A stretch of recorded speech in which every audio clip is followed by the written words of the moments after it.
is the Vintage RPG Podcast, your source for the best in classic and contemporary RPGs. With your hosts, Hambone and Stu. Welcome to the Vintage RPG Podcast, coming at you again from the clubhouse hidden somewhere in the swamps of New Jersey. I'm John Hambone McGuire, and with me as always is the editor-in-chief of Unwinnable.com. I asked if he had a preferred method of traveling through space and time, and he told me no. Stu Horvath. I was not born to sail the stars. Definitely not. No. Speaking of sailing the stars, today we're going to be talking about Advanced Dungeons & Dragons Spelljammer. Indeed. I feel like a name like Spelljammer means I have to say it like Spelljammer. I feel like the name Spelljammer is just ripe for all sorts of types of humor. Oh, yeah. Jammer? And you're going to get it today. I hope not. We don't work blue. That's true. It's very, very true. We're also going to be answering questions from some of our patrons at the end of the episode. But first, let's talk about the game we just played on Friday night called Alhambra. Is everything going to be... I feel like it. I feel very jazzy today, so I'm going with it. All right, hey man, whatever. So Stu, tell us about Alhambra. You're going to have to dial it back. I don't know if you can. I don't know if I can. This could be a very long podcast. I apologize. So it's a worker placement game, and the theme of it is based on after the Moorish invasion of Spain in the Middle Ages, the Muslims built all of these palaces, the most famous of which is the actual Alhambra. And basically the game is about building your own competingly glorious Alhambras. Which was really fun. It's interesting for me because I'm playing games now that are unlike anything I'd imagine I'd be playing, like games like Sagrada, games like Azul. Alhambra, and I will say it correctly this time, is awesome because it is very competitive. It's a currency-based game where you have different colors of currency, and each currency has a different value. Yeah, 4 different colors, and they match up with the 4 different buildings that are on the building market. Right. So you have a building market that you need to buy buildings from. You start off by taking cards until you break 20. So once you go over 20, that's as many cards as you start with in different varying dollar amounts. Yeah. And you use that money with the right color to buy the property that you want to buy to build your Alhambra. Yeah, so properties are coded with their own price, and dependent upon which zone of the market they're in, they cost that much colored money. So if it's in the green zone and it's rated, the tile has like a little 9 on it, that means it costs $9 green. And that's really hard when there's 4 different kinds of currency. Right. And it's really hard when your friends are also planning on which pieces to buy to build their Alhambra, which all through the game this week, I kept getting screwed over because I had the wrong color currency. I had the wrong amount of that color currency. Yes. And every time I'd get the right amount that I'd need to buy another piece, someone else bought it out from under me. But I think that was happening to everyone subsequently. Like, I think we were all doing that to each other, and it was supremely frustrating. It was, and it was also a low-scoring game. It was. There's only 3 scoring phases, too, which naturally keeps it down. Every building is also color-coded. There's 6 or 7 different grades. Right. And, they ramp up. Like, light blue is worth the least amount of points, and then purple is worth the most. If you're, first scoring round, there's only one winner. So if you have the most of a given color, you get the most points. If there's a tie, they get split. So there's not a lot of room to get points. I'm making the little elbow. He's doing the little elbow. There's not a lot of room at the end when it comes to point scoring in this game. For instance, Daisy and I both in the first round had blue. Yeah. We each had 1 blue, but it was only 1 point. So Yeah, we so couldn't split nobody that, got so no one anything. got any points. Whereas you and Ian each had 2 green, and you split like 15 points. Yeah. And then at the end of the game, white is one of the highest scoring tiles. 3 people had a tie. So it took the 16 points that one person would have got, split it 3 ways. Right. And I think that's how I wound up winning the game, was that everybody was really competing for the high number ones, where I had a couple mid-grade ones and I was alone, and I just got a big pile of 30 points that way. And you also score at the end of each round by having the longest length wall. Yeah, the continuous wall. Which is, it's clever, and it's a little tricky how you have to actually build Alhambra. Let's talk about scoring for a second, though. I really did appreciate the way that they set it up in the game, because you get 3 scoring rounds. So initially, when you make the money pile, right, because it's a stack of cards, that's the money, and every time money gets taken from the market, you got to replace it. Yeah. You make 5 individual piles. And when you make those 5 piles, it tells you specifically in which pile to stick the cards. Yeah. And then you stack them on top of each other. So the first scoring round doesn't come too quickly. However, there is a good potential for the second and third to sneak up on you and pop in out of nowhere. Yeah. And actually, the first one, you don't ever really know when it's coming. Right. And I feel like we all were sort of taken aback when it hit. We're like, damn, if I just had one more round. Oh my gosh. So much of a different game would it have been if we had another round or two. However, it's a super fun game. It's a game that has a lot of replay value because there's really no way to game the system in Alhambra. Yeah, it's always constantly randomized. So, like, yes, specific tiles have specific prices, but they're always going to be shifting color. And then that's mitigated by the amount of whatever the market for money is. Yeah. Or in our case, if you get nothing but blue currency for 6 rounds. We could have shuffled better, I guess. I don't know if that was even possible. I mean, maybe. However, for 6 rounds, it was all blue currency and it was all tiles that none of us could build with. Yeah, everything was really expensive. And just in general with the game, I feel like I was so frustrated with my lot in life in the game that like I had like aside of the general awareness that people were buying the tiles that I was trying to buy, I had no perception of what was going on with everybody else's game. So when the end phase came, I was genuinely surprised that I had A, so many points, and B, that I wound up winning because I really thought you guys kicked the pants off of me. Oh, yeah. I mean, by round 2, it was kind of everybody playing against themselves. Yeah. This is not the kind of game where you're going to be constantly observing what the other players are doing, because I did that. I was like, okay, so I have 2 green. I need to get another green, and then I will be ahead of everyone else. I'll get the lion's share of the points, or have enough purple. It just never came because we were crippled by nothing but blue currency. Yeah. And everyone kept buying the things that I needed when I finally got enough currency for it. So, I mean, I had a very beautiful Alhambra. You did. It was very nice. However, aesthetically pleasing. Aesthetically pleasing. And there is something to be said about that. As much as it's an infuriating game, it's also relaxing at the same time because it's very you're just managing your business. Yeah. There's not too much going on. And I feel like it has like a little bit of the Carcassonne tile placement thing, which I feel is just really appealing to put square tiles next to each other and build something. Oddly relaxing. Yeah. I had very conflicted feelings during that game. Yeah. I don't think that any of my negative feelings were like overriding. Like I had fun doing it, but I was just constantly like, oh, come on. This is not fair. So we highly recommend Alhambra. Yeah, it was fun. It's fun to say, fun to play. Definitely take it home and add it to your collection. You're going to have a blast with it playing with your friends. So with that, Stu, let's talk about Spelljammer. What was the porn movie in The Big Lebowski? Logjamming. Logjamming. Yeah, that's all I'm thinking about now. Yeah. I mean, how do you go back to the farm once you've seen Carl Hungus? It's true. All right, so Spelljammer is Jeff Grubb's 1989 campaign setting. It's basically the launch campaign setting for AD&D 2nd Edition, which is a really weird marriage. Wait, that was the launch setting for AD&D 2nd Edition? I mean, I feel like there were a bunch of products that were launched, but I mean, there might have been some Greyhawk stuff. Forgotten Realms wasn't really a thing yet. It was the main box set that came out. Wow. It's weird. Yeah, I mean. And I could be wrong about that. I'll double check, but I'm pretty sure. 1989. Weird times. Definitely weird times. So, Spelljammer. What is Spelljammer? Spelljamming is the act of using a helm, which is basically a furnace you stuffed magic items into, to power a ship that sails the stars. Wow. And they're not spaceships, Hambone. They're boats. I saw that and I was confused. The spelljamming helm creates its own atmosphere and gravity so that you could just sail a sea boat into the air and eventually into outer space. And how does that work with breathing? I mean, I know it's fantasy. The spelljamming helm creates an atmosphere that you can breathe. Wow. So there's more. It's weirder. So Planescape unifies all Dungeons & Dragons campaign settings because they all feed into it, right? Spelljammer did that first.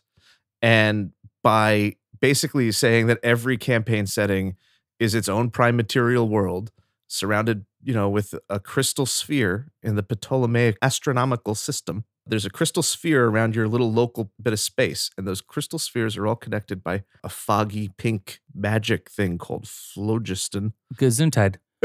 What was that? This is all actual, like, old school medieval, concepts of space and how it worked. So they believed that, your local system, your Earth and your moon, were encased in a crystal sphere. Okay. And those crystal spheres were floating around space, all connected by like a weird sort of ethereal substance called phlogiston. In Spelljammer, it's pink, I believe. Sure. So, and then there's all these other crystal spheres. And in the other crystal spheres, so if you're flying out of, the crystal sphere of Kryn from Dragonlance, Cool. you could eventually, sail the stars over to the Forgotten Realms. I feel like my hot take on this is having played a 12 plus year campaign with you and having touched land in almost every realm that appears in Dungeons and Dragons. I don't think I can absolutely see why we never touched on Spelljammer. Yeah. But go on. So in this way, Spelljammer, it allows you to travel in between every single campaign setting, which from a business perspective for TSR is very good. Oh, yeah. It encourages you to buy everything. They had a pretty good racket back in the day. Yeah. So the ships, it's so weird. Everything about this is so weird. You have a bunch of other races that are naturally spelljamming races, like the Mind Flayers. I'm sorry. Every time you say spelljamming, it's just, go on. I'm sorry. When you edit this, can we put the music from Logjammin' underneath it? I'll try to find it. So at this point in time, Mind Flayers come from the Astromundi cluster in Spelljammer. And their ships are awesome because they're all vaguely like squid shaped. They have like a Nautilus with the spiral shell and and it's all made out of wood and they sail. Nothing sells better than Cthulhu. Exactly. And you have a new race called the Neogi, which are a bunch of slavers, and their ships are all like floating spider things. And yeah, you have ship-to-ship. It's like an Age of Sail game, except they were just like, borders boring. Let's do it in space. And then on top of it, it's also got like a little light steampunk, I guess, because there's guys with guns. There's hippo men. I don't know. It's really strange, dude. I mean, when I first saw it, the first thing that came to mind was, because the ships that I saw didn't look like they were just normal sailing ships. I thought, oh man, this has got to be like Flash Gordon. And I'm like, I love Flash Gordon. Like, if you want to go back to Hambone's like origin story, I watched Flash Gordon on WPIX 11 when I was a kid. I watched it incessantly. And we're talking about like the Queen scored Flash Gordon.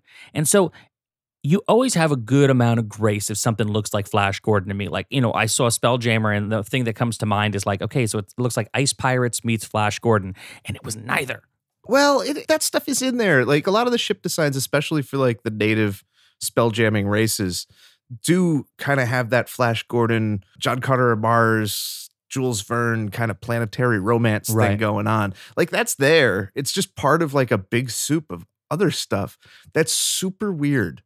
Did I pun? I'm sorry. It's fine. We're very punny on this show. I'm not. I know. I'm bringing out the worst in you, making you punny on this podcast. I mean, it looks corny to me. It's, of all the things that I've experienced with Dungeons and Dragons, there's always a good amount of grace that comes from anything that is fantasy related. And I'm here for it, man. I love fantasy stuff, but this was like a bridge too far for me. So here, I'm going to go through my trajectory of it. So I was really into D&D when this came out. When I first saw Spelljammer, I saw the Mind Flayer ships, which have tentacles, basically. Right. And I was, I'm in. It's low-hanging fruit for Stu. Yeah, and I thought it was cool, and no one else did. Everybody else in the group was like, this is dumb, Stu.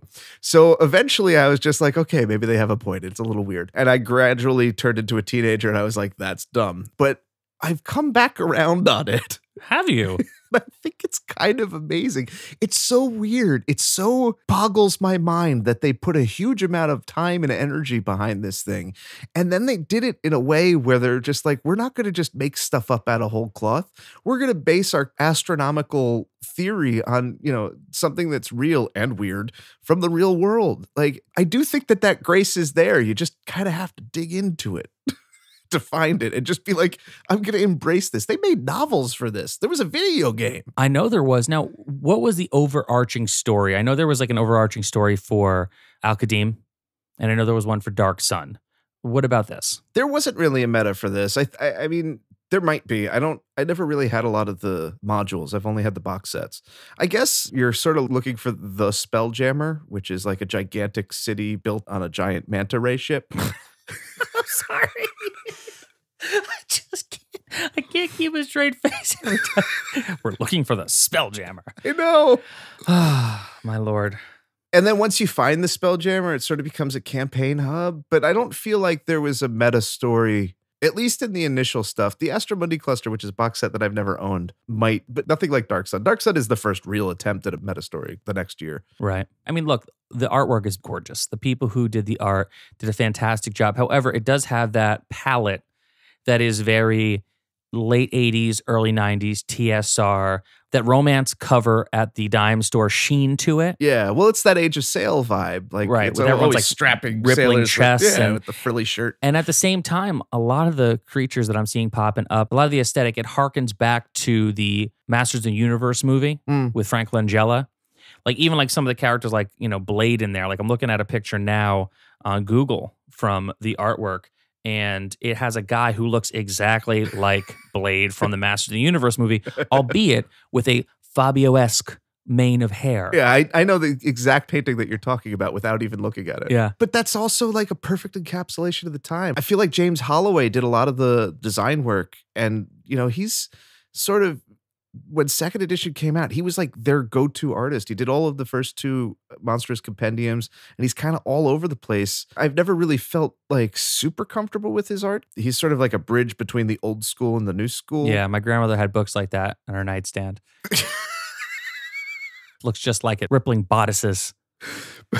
But it's like the bridges of Madison County in outer space. But it's a perfect example of like the time that it was. Right. And I'm into that. I mean, aesthetically, again, the artwork is gorgeous. My issue with it is the palette of it all.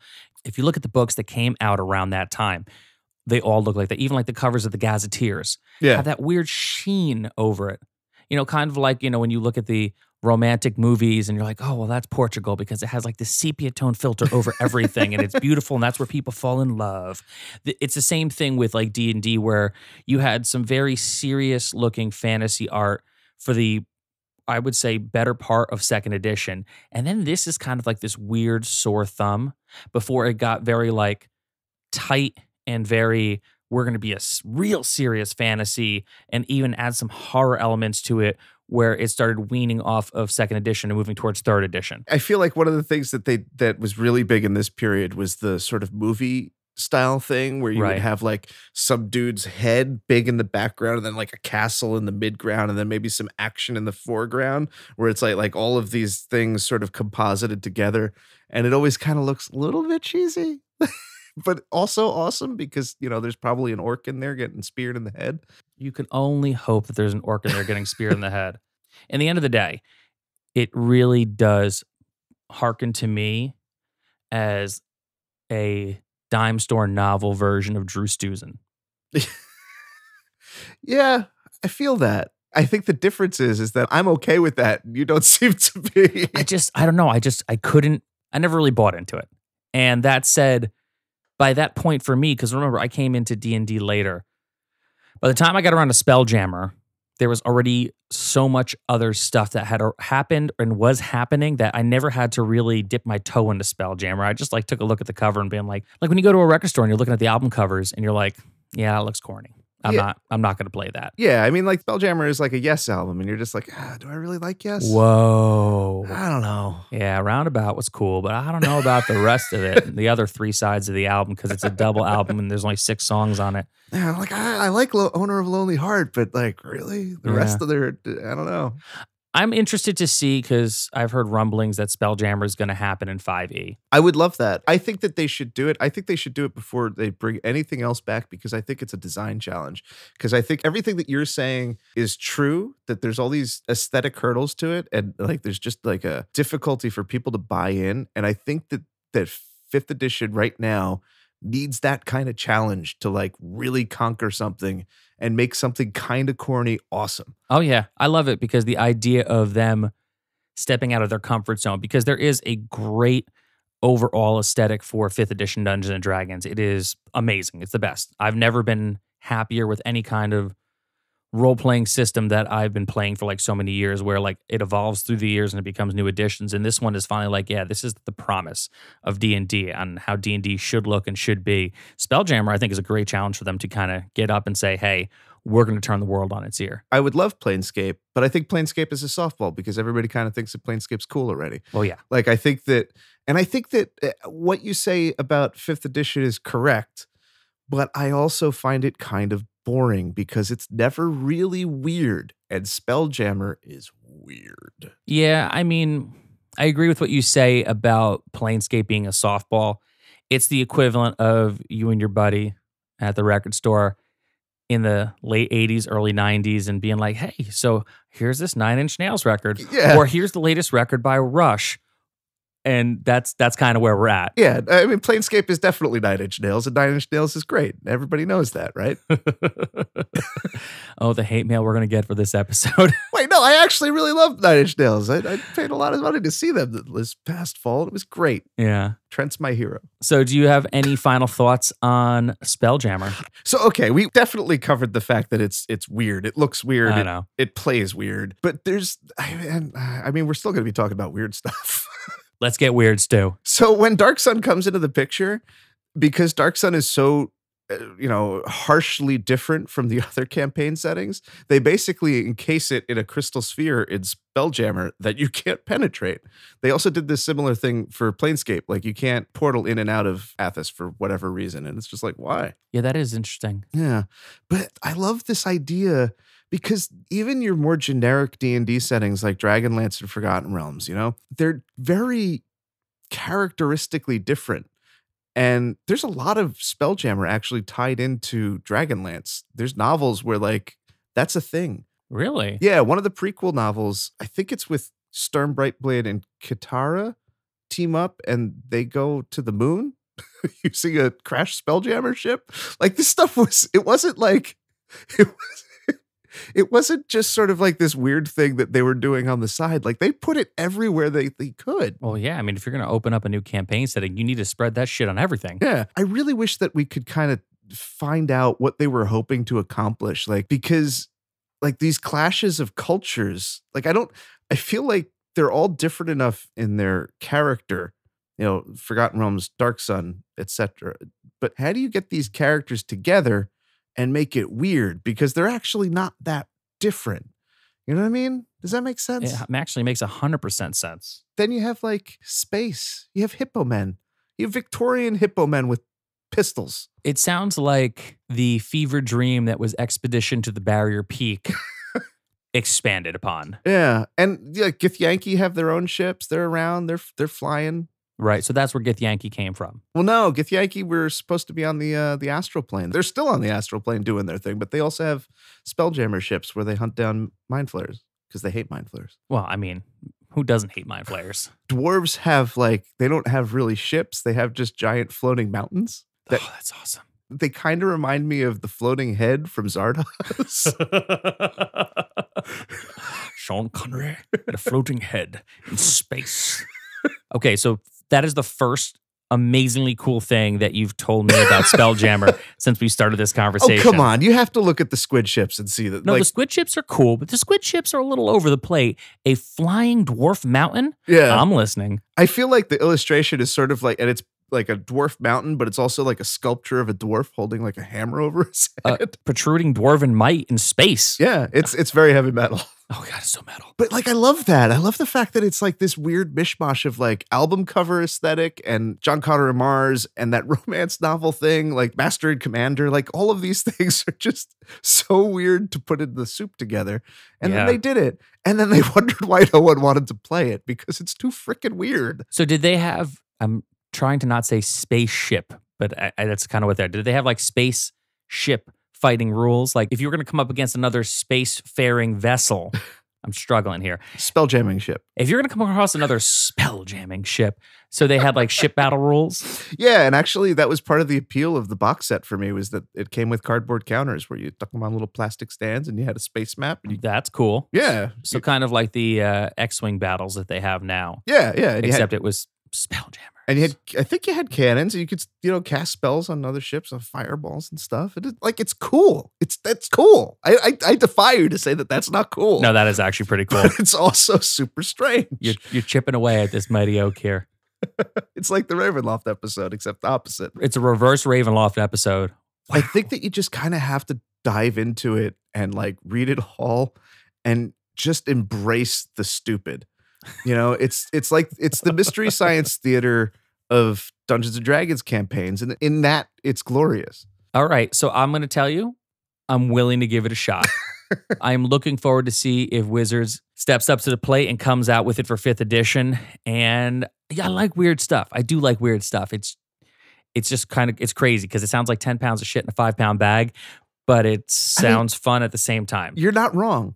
All of these things are true. That's the beauty of Spelljammer, though. So looking back at the 12-year campaign that we were in together, would you have included more Spelljammer had you been running the campaign now that you've gone back and taken a look at it? Absolutely not. Okay.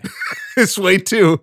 No, it's like a totally different thing. I generally run fairly serious games, although there was that one Christmas game that was really dumb. Yeah. But no. It's a holiday special. It's kind of what's expected. My homebrew world is sort of separate on the prime material plane. It wouldn't work.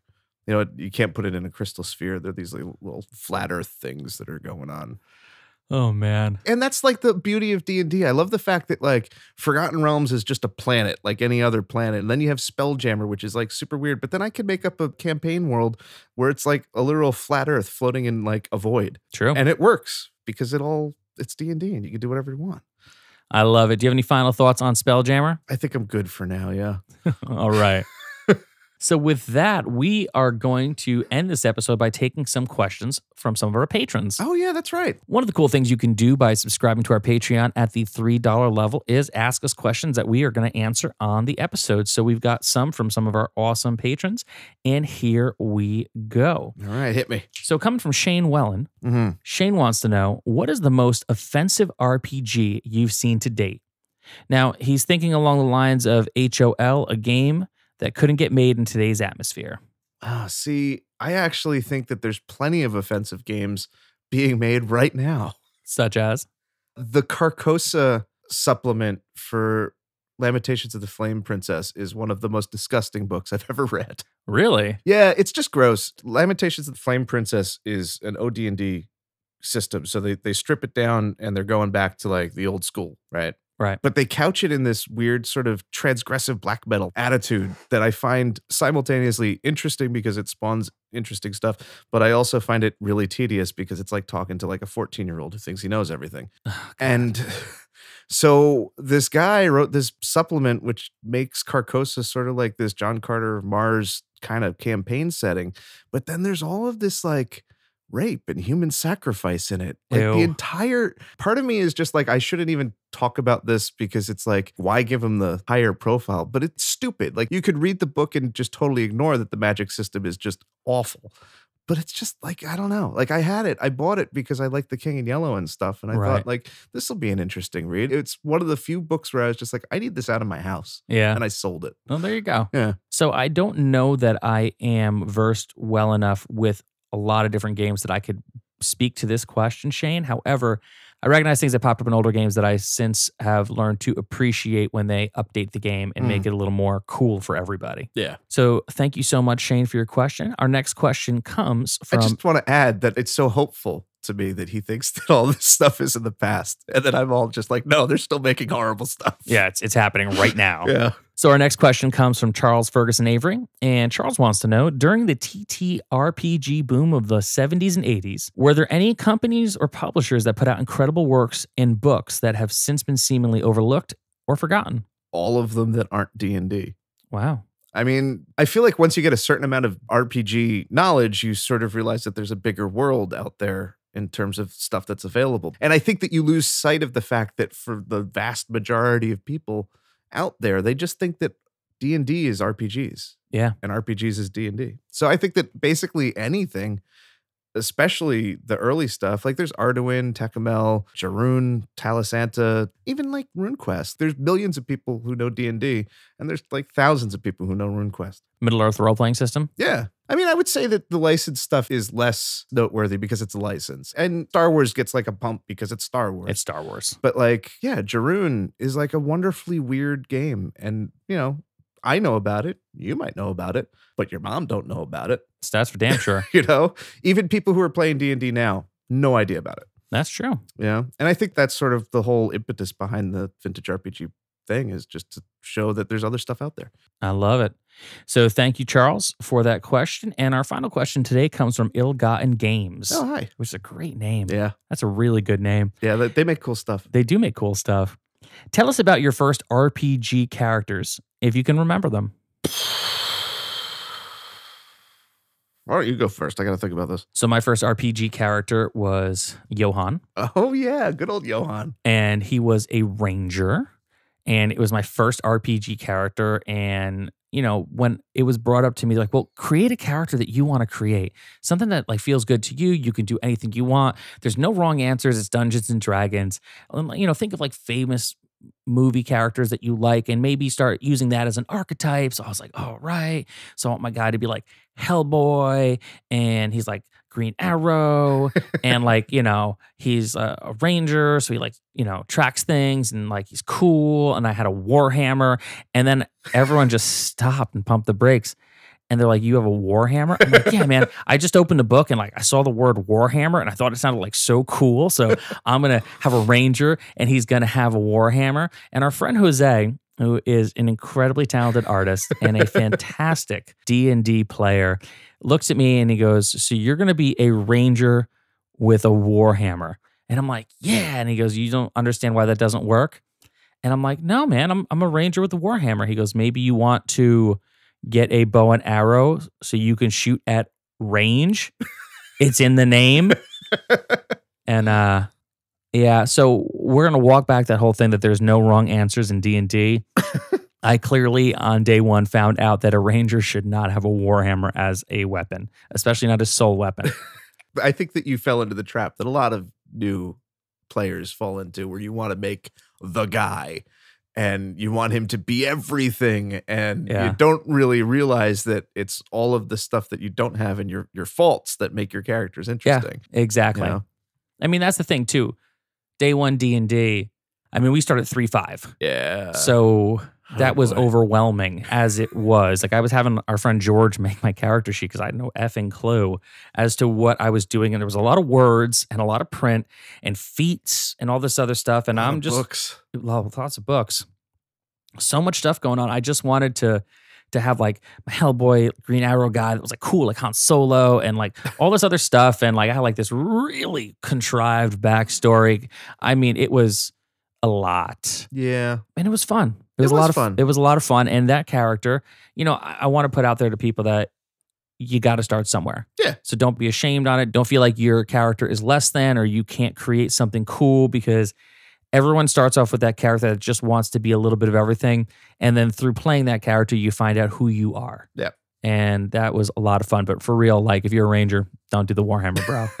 I think that this is a tough question for me because I've spent 80% of my time playing these games, running them. So I don't have a whole lot of characters of note, you know? Yeah. You know what? I think about it now after I went through that long-winded answer. It's rare that you actually get to sit on the other side of the screen. Yeah. I mean, like probably my cowardly pyromaniac thief from first edition was probably, he's my favorite character. Yeah. My first character, I think, was a priest, which is my second favorite class. I have since favored rogues, but I don't really remember much about them. Didn't you have in second edition a druid? Oh, that was me. Yeah, no, I know the first time I played a druid was when you ran Ravenloft. Yeah, that's when you did play the druid. Okay. I have characters, but when we were kids, we played a lot, but I don't remember those characters, and they weren't really noteworthy. Right. I probably do still have the priest sheet somewhere, but I mean, is he interesting? No. I mean, we were barely role-playing at that point. It was just like killing monsters. Yeah, and that's the thing. You grow up with it. You play games differently, I think, from when you were a child to when you're an adult. Yeah. Also, you tend to read the rules more when you're an adult and, you know, the fine print. Live and learn. And that's why, like, I'm so excited about Pendragon coming up when we're playing that. It's all going to be about characters and like pushing your characters to see what they are and what they're made out of. I'm definitely looking forward to doing the Pendragon episode at some point in the future, because what I saw in that book on Friday and from what you described to me, there's a lot to it that I think needs to be talked about. But we're going to save that for another day. Oh, yeah. And this was another super fun episode of the Vintage RPG podcast. Stu, where can people find you? In space! Spelljammer. They can find me on unwinnable.com and also Vintage RPG on Instagram. Yeah. You can find me on Instagram at John Hambone McGuire, where I mostly put up pictures of my adventures and the podcasts I produce. You can find me on Twitter at Hambreaker, where I'm constantly talking about Dungeons and Dragons and hot takes on professional wrestling, mostly just retweeting pictures of Joey Ryan. And you can check out my other podcast, My Thai Happy Hour. It's pop culture for weirdos, and we're always having fun. You can find that where podcasts are found. In space! Spelljammer. So for Stu Horvath, I'm John Hambone McGuire. May the dice always roll in your favor.